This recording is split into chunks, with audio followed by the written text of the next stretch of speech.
What's up, guys? Welcome back to the Team Solemn Circus live video. It's on the left side here. We have Maliss Skyscraper going up against Blue Eyes, Fiendsmith, Primite on the right side. This is the deck that we ended up playing.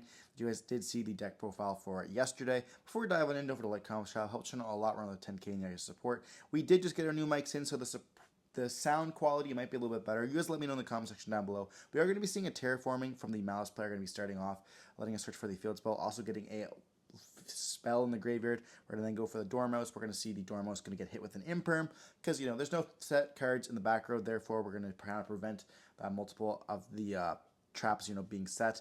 If they would have let this resolve, it would have gone into the White Binder. White Binder would have then been able to, I guess, Rabbit would have summoned itself out and then set the trap immediately. So now we can't really Imperm. So hitting that Dormouse is pretty nice, especially when this is the only starter that they have.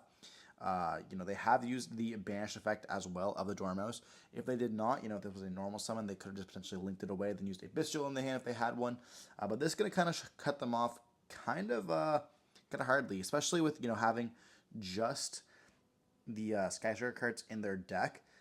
You can't have a monster in the main monster, so it's also going to cut that off here. So they do just pass on this, and then we're going to proceed to normal summon a Sage here. So Sage can search us for a Maiden or a Veiler.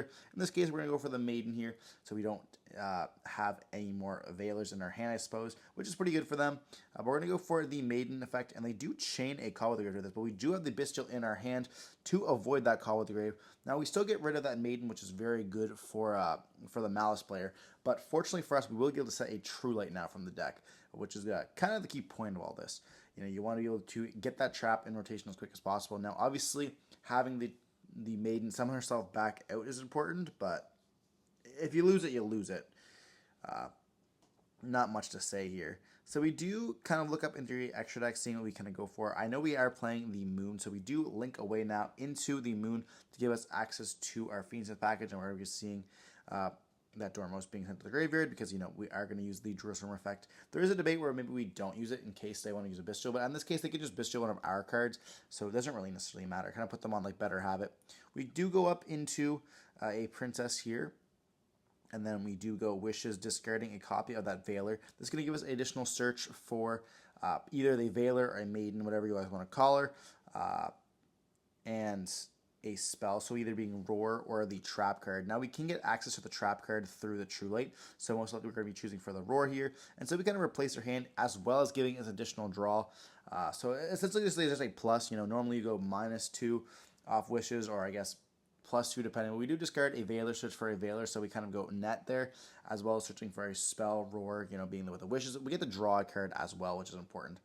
So we do activate the effect of the Engraver here. They do chain their Druid Realm, so we did make them have to use it on our card. Now, obviously, it's going to make more sense for them to use it here because, obviously, you want to get the cards off. You could have potentially gone maybe earlier, banished Dormouse, but Dormouse has to activate on some, or has to activate. So, like, you could have a protection effect, but with the Engraver stuff, forcing out a Caesar is very important in the Maliss matchup. So stopping that was extremely important for them.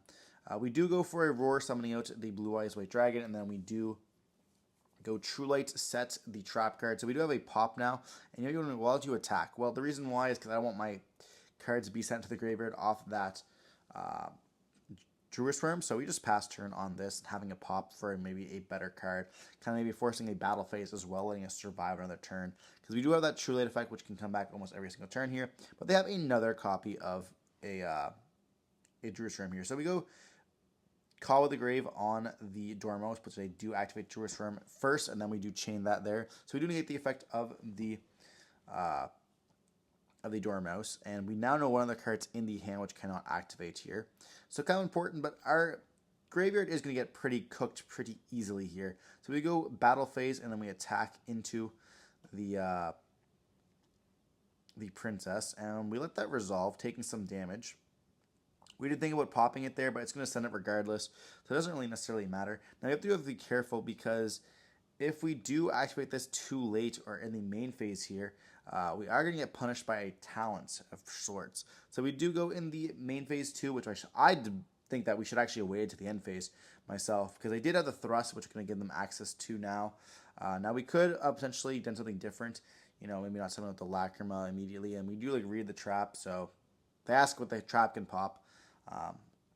Yeah, definitely a misplay on our parts. I know they are a very big fan of talents and thrusts, so I probably should have just kept it and then done it during the end phase, Lacrima summoned with the Requiem, and then during our main phase, used the Requiem effect.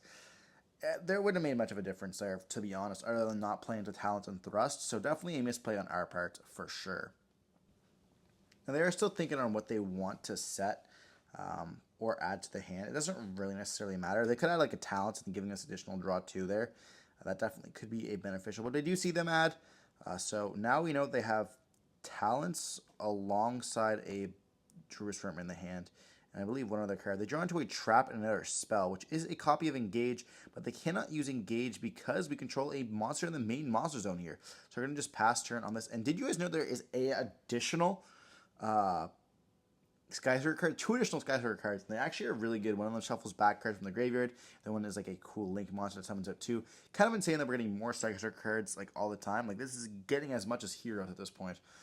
There's so many Striker cards, and the deck still doesn't do very much, unfortunately. It is still a really good control deck. I know that players love it in Master Duel, but in the TCG it doesn't do very much right now, which is kind of unfortunate. But it's still going to be a pretty cool engine that we do see them play. You know, Widow Anchor is an insane card. Shark Cannon, being a DD Crow of sorts, is kind of nuts as well. And yeah, we're gonna go pop off into the Fiendsmith convo here. An important card to mention, or important part to mention here, is that we actually do not play a Chaos Angel. If we did play Chaos Angel, this would have been a really easy out for us to that Druid Swarm. But unfortunately, we just do not. So we do go for the Engraver, sending the Requiem here. Just gonna get another removal. Because again, we're not playing the copy of Chaos Angel. I wish I could fit it in. It would be like the 16th card I would play, to be honest. And they do go for the Jerusalem Send. We now can go up into a sequence, and yeah, we can now use a sequence effect going up into a Desiree. And this is what I really like about the Fiendsmith cards, is that they kind of just like push through a lot, and like they eat hand traps, and like in the grind game they're really nice as well. So we do go for the Desiree now. And then, of course, we can deal some damage. We also are like on a weirdly weird clock, so we can like slowly deal some stuff, as well as get like additional normal summons and stuff like that here. We go for a Wishes, discarding a Mulch Army that we definitely do not need. And like we have the Blue Eyes engine running as well here, so we actually can't activate the Wishes because we don't control another target, because we just have the trap from the True Light there. So definitely another misplay. You know, revealing 2 cards in our hand is going to be absolutely huge in this case. And we don't even play SP as well, so we can't like normal summon that Fua and go into anything else. And now we do reveal the last card in our hand, being the Veiler, because we normal summoned it out. I mean, we already knew it earlier, but now we can go up into the Link here, and then we can now go for the effect of the Mausoleum, dumping the Blue Eyes, boosting up that Desiree, and then we can tribute off the Link to give us access to another Blue Eyes here.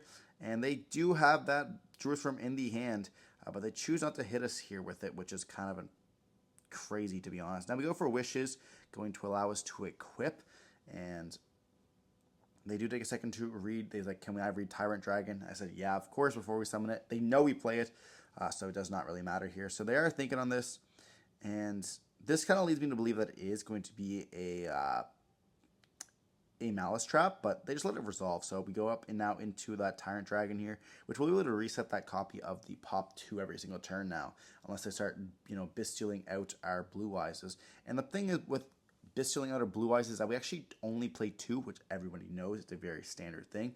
And also including the fact that, you know, we have no way to recur it. We have the Aurora in the graveyard already, so if they do banish it, we are kind of out of luck here. So we do a battle phase, and we attack, and then we activate the effect to reset, and then we go attack with the Desiree here.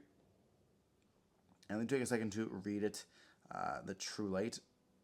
And we are thinking, once again, like we know their card is going to be a Druid Worm, which they can hit a Blue Eyes out of our graveyard, which is probably the best card to hit, of course.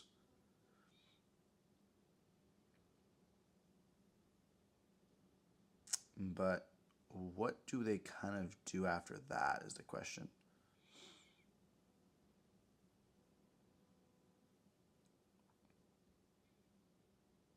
So we go for a GW6 at this point. That's going to resolve. We can't go Desiree because we did not equip. We wanted to deal that extra damage, getting greedy. We do redeclare with that Desiree. They take the 12 off the sequence. And this is what I mean. This is definitely like another, like I would say misplay. We want to negate that card rather than do that 12 damage. We're on a grind game already. Now, obviously, they would have just chained it to the activation of the sequence. So they would have played around it regardless. But it's still kind of important to note that, that like it kind of is just there. So we do now have a 2 negate, and we have a Jerusalem in the hand. So like we know we're going to pop stuff. We kind of hope they just don't like start off popping off with the Maliss cards here. Now we know one of the cards in the hand being the Jerusalem, so we are going to be seeing that happen. Then we're going to go for the Dormo selling itself out. And on this we can pop 2, which is pretty nice because we can get rid of both of those cards. But they can just get rid of our Desiree immediately. So maybe we just don't want to do that. We want to get rid of the Dormos for sure. So we do get rid of the Dormos and the field spell just because we can get rid of the field spell. And leaving that Jerusalem on the field, it's going to make it so that we don't send our card to the graveyard, which it obviously is going to want to send to Desiree, but it can't be targeted because we have Secret on the field. So I don't really know what I was thinking there. They're going to scoop it up, realizing the game's going to be lost, and we're moving on to game 2. Yeah, Sequence makes them untargetable, so it doesn't really matter. They wouldn't have been able to target ours anyways. Now, I'm pretty sure it says on, like, it cannot be targeted, period, right? Yeah. Your opponent cannot target the equipped monster with card effects, so they wouldn't have been able to send it anyways. So maybe we do just pop the Jerusalem there. They get rid of our Tyrant Dragon, but it doesn't necessarily matter. Now, Tyrant Dragon does deal a lot of damage, but like, there's nothing really else. As well, it also cuts off the Sky Striker cards, well, because they have a monster in their main monster zone. Now, at the time, we didn't know they were playing Sky Striker, so that's something that, like, I'm not saying like, oh yeah, big brain play. You know, looking back, it does cut that off. So I guess do what you like, if you know you're playing it, like we did play at the regionals as well, where I knew they were most likely playing Skyker cards once again. I guess it is like an odd that you would make that play, and I'm obviously mentioning it to you guys because it is a possibility that you know what your opponent is playing and that it will cut them off from it. It's also good to mention like that, yeah, this does cut them off, but we did not do that intentionally. It was just like, I don't want to get rid of this Jerusalem, so we left it on the field. But, popping the spell doesn't do anything either. It should have been the Jerusalem, honestly. Moving on to game 2, we are going to be seeing Maliss going to be going first once again. Hopefully it'll be a little bit better here, and we're going to see it engage once again. Now, this is where we're saying, what was the last card in your hand? They said, I don't want to tell you. It reveals what my deck I'm playing. But it wasn't engaged there, so, we did plan to play around that. They activate the Hornet drones that they end up searching off of the engage. And this is essentially just a link to, so you go for Kagari. Kagari can add back the Hornet drones. We activate the Hornet drones once again, something out the token. Then we can link up into a link 2. And any Maliss monster gives us essentially a free link. Now we have also a better one here, which is going to be the one that sets a trap, being the rabbits. And they just go up into the white binder now. But we still stop one of the traps, which is kind of the important part here. So we can now go up into a link 3, being the copy of the binder. And we can activate the effect, allowing us to banish. And they banish the Veiler, because why not? And stops a Bestial, I guess. Making, us having to be potentially Bestial of their their Maliss monsters. So it's kind of smart here. And now we do nib. Unfortunately, we nibbed on the activation of White Binder's effect. Now, they had the cross anyway, so it does not necessarily matter. But important to note that you do that before they activate the effect to set from the deck. Don't just chain it to it there. So definitely a rough spot for us. But they do set the GW6 here, trying to gain that life points back in the time. But we're not anywhere close to time. But, it just summons back with the cards. One of the better ones as well here. You can summon up the one that banishes here. They go for Splash Mage now, and we're going to go for an Engage once again. And we do have 2 spells in the graveyard, so we actually have 3 spells in the graveyard, being the Crossout. So we'll get that additional draw here of a free Yu-Gi-Oh card. And then we go for White Binder off, or Rabbit off of the Cyberse. Then we go up now into the Cryptor. And we can now search for the field spell.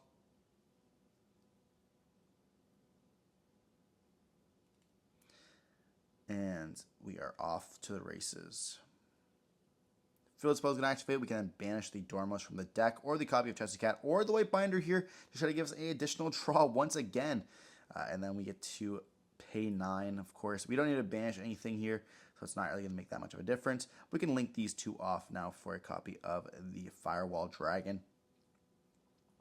And then we set 3 more additional cards because we drew a whole bunch into our floodgates, into our trap cards, and we have everything else in the sun. We have the GW6 to bring back out, and we do go imperm on the Firewall. They do cross out this imperm here, crazily enough. And we go then for Maiden. Maiden will then get hit with another Call with the Grave. Then they did draw 2 other cards, so I can say like, oh, well, they opened up Crossout and Call with the Grave. Whatever. Doesn't really matter. And we do go for a Lordly Load. We get to search for the Ether Barrel. Ether Barrel is going to get hit with a normal summon. And then we're going to get Widow Anchored. We're going to say, I'll take. And yeah, it's going to be kind of rough for us here. We're going to call Blue Eyes White Dragon, and now we can no longer activate any monster effects for the rest of the turn on the field. Important to note, they do now go for DW6, bringing out that White Binder, and then we're going to be seeing the effect of White Binder going to activate, letting us banish here. And yeah, we just scoop it up, realizing the game is going to be dunzos. Yeah, we're not beating this at all. We went to game 3, the all-important game 3. We are going to choose to go first now. And with this deck, I want to mention that we're playing 45 cards, like you guys saw yesterday. And if you guys do like this deck, definitely check it out, the deck profile yesterday. I really like it a lot. I'm trying to figure it out. It's a little bit like the Fiendsmith Primite deck, but instead we're playing Blue Eyes cards, because I know a lot of players love Blue Eyes. I love Blue Eyes. Why not? But yeah, I don't think the deck's definitely better than the Primite Fiendsmith deck. That deck is kind of crazy. But we definitely open up some bricks. That's for sure. So that's something I have to make sure that you remember, is if you are playing this deck, you have a lot of like soft but hard bricks. Like you have your Trap card, you have your True Light, you have Roar, which is like not a brick but not a good card to open. You have like multiple copies of Maiden, of course. You have the Field Spell, which is not horrible to open but not great to open up either. You know, shout out Mausoleum for always being in my hand. You have Track, which is not the greatest. You have Lurry and Lacrima. And like you have lots of normal summons. Like you have triple copies of Sage. You have a Lacrima. And then you also have triple copies of Ether Barrel. Post side, obviously, you can cut them down, you know, to have like 2 loads or 2 Ether Barrels or whatever. I do that myself. But like in hands like this, you end up kind of shit sometimes. You know, having 2 of those bricks is not what you're looking for, especially when you the mandatory cards you have to play. We do dive into game 3 with a Ether Barrel being searched off of the Lordly Load. And we're going to normal summon the Ether Barrel, letting us set the Drill Beam now. So we have a 1 interruption kind of going for us. We now go up into the Sage, and we don't get to activate the effect of the Mausoleum because we already are. We don't get to search for Mausoleum because we already have it in the hand. And the same thing with the Maiden in our hand. We send it to the graveyard to place the True Light from our hand here, definitely being rough. We now go for the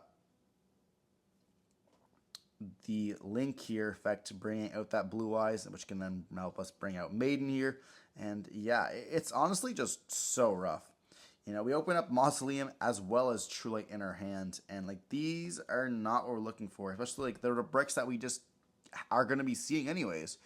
You know, they're the most searchable bricks, which definitely is the roughest part. We do go for Seals now by linking away once again for the Link 2, and then we go up into the Double Dragons here, and then we go for End Phase. We're going to activate the effect of the True Light, letting us summon out a Blue Eyes.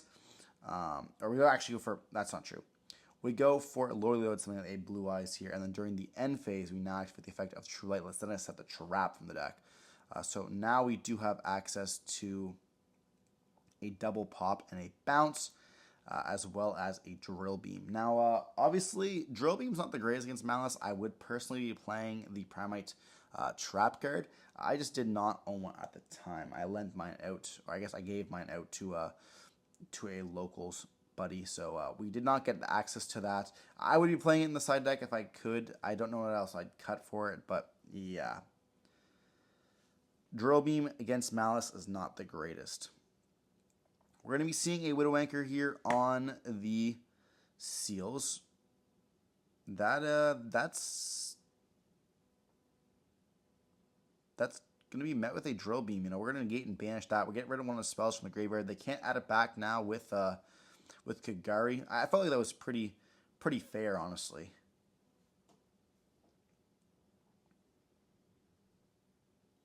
We go for an Engage. So we get to search our deck for a copy of a token summoner. A free link too if you wish. Did you have GWC in the hand? We did get to see that there. We see the token being summoned. And we could just pop this if we wanted to. But it doesn't really feel really good. So we eventually go with like Seals effect. We do choose to pop it though. I feel like I necessarily want to pop the back row myself and just bounce back these cards. But we're going to set one more. And then we're going to normal summon out the white bind or the rabbit there. And we are thinking on this. We're going to go for Seals bounce, making them like say, you better have a trap right now. And they let that resolve. So we're going to be seeing the other trap being set, being the one that summons from the deck or the extra deck of control 3 cards here. And then we're already going to see the effect of Seals now going to activate, allowing us to summon it. But they do ash that there. And they have the thrust now to let them continue their play. But I mean, they search for field spell. Now, I don't know if there's something I should have done to necessarily pop.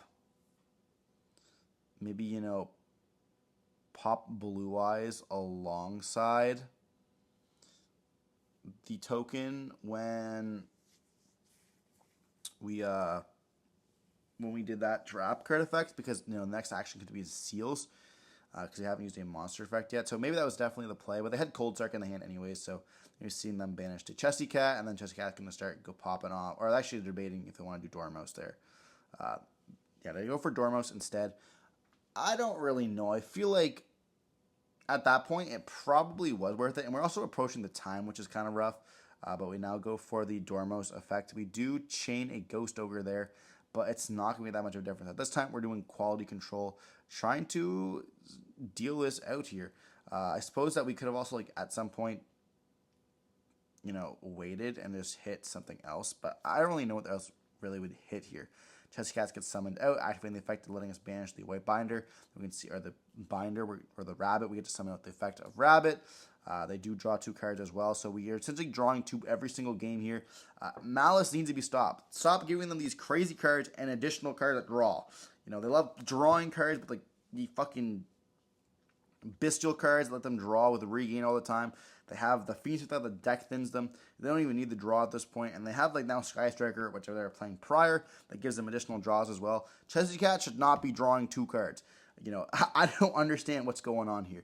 Why do they have a Pot of Greed in their deck that gives them a banish, which summons out more bodies, that gives them a trap card? Like, they don't need this. I don't want to say ban Chesty Cat, but ban Chesty Cat, man. Ban Dormouse too, and the trap card. I hate Maliss myself. And now they get their own Bestial too in the next set. This is crazy. And they have a trap card that summons from their extra deck. Like, what is going on? Maliss is such an unfair deck. And people are like, oh, well, sometimes it just loses. Bro, it's crazy. Like, yeah, Ryzeal is a very powerful deck. I'm not going to disagree with that. But Maliss, dude, Maliss is like the bane of my existence, man. Like, I don't even understand what's going on. Like, you look at a Maliss player and you're like, you just drew 4 or 5 cards in your deck. Sometimes it's just 2 cards, which is still 2 cards is fine. And like Ryzeal, what? Oh, you get 1 draw off cross. Like, you know what Ryzeal's ending on every single time. You just hold like a Veiler or a Metatronus. Sometimes it's just enough. If they don't end on like the full like Safer or whatever Photon extra deck guy, and now I guess they're ending on a Toad as well sometimes. But like, it's still it's not enough. Like, yeah, Cross is a crazy card. You know, being in Negate that doesn't start a chain, and you're giving us additional draw as well. But like, I mean, Duo Drive searching for 2 is also crazy, and Ice is crazy. You know, all their cards are crazy here. But like Maliss, it feels so explosive. Like with Ryzeal, you know what you're drawing into. You know they have level 4 extenders for days. And like the best thing they can end on is like a Detonator or Dweller type combo. But like this, it just seems like they can do whatever they want at any point. Like they're just going to see them go combo off, combo off, combo off. Axo Talker. Axo Talker can just banish for cost. You cannot respond. And then we're going to get a Maliss effect. Like, what the heck? And we're just going to see them, you know, take us a clear OTK. They have the trap cards as well. We're not really winning here. And yeah, they ask us, like, what's happened to your extra deck? And we show off our extra deck because there's nothing we can play. And they were like, if only I could find a way to get into the Phoenix cards with using a normal monster and like just go for a Link Spider. And yeah, we don't have room for Link Spider, and I'm not going to play Link Spider in this deck, but it could be a solution if, the extra deck was unlimited. Link Spider could be a good addition that, linking off a Blue Eyes to let us continue playing into the Fiendsmith package definitely would have been pretty nice there. But regardless, hope you're watching the video. Don't forget to like, comment, subscribe if you want to see more content like this, and if you want to see me rage about Maliss some more. And yeah, stay safe. Peace.